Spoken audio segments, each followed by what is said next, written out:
A very popular theme that's coming up lately is what would you have for your last meal? There's a book about it, and Top Chef did a show about it, season 5.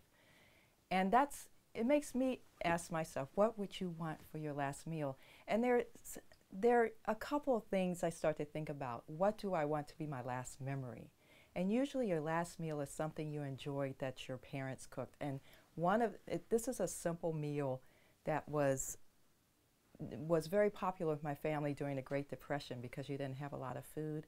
And that is Great Northern beans, homemade biscuits, and collard greens. And we continue to enjoy that to this day. It's very simple, but it gives you a memory. It brings back my grandmother. It brings back all my aunts and uncles. I remember my mother made it for her nephew when he came to visit, and he said, "Oh my God, this is just so good." And it's something the family still enjoys. So that is just one idea of what one of my favorite meals is and favorite foods.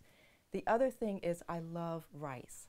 So I love Asian food. I love Chinese food, especially Szechuan cooking. And I also like Vietnamese food.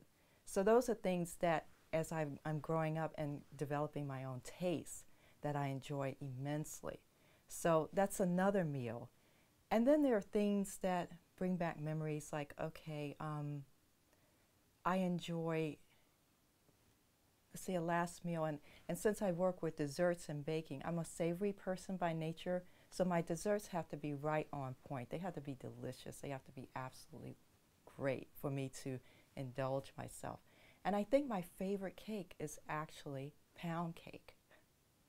Is my favorite cake. Maybe second favorite cake would be a caramel cake, because to this day I can't seem to figure out the right consistency for caramel icing with the yellow cake.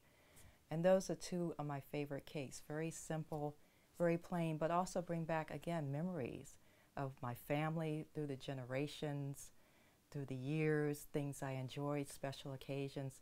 So I guess any favorite food is attached to a favorite memory or a favorite person. And that's what I would say would be my last meals. But it sounds like I'm going to have a pretty big buffet here of favorite foods.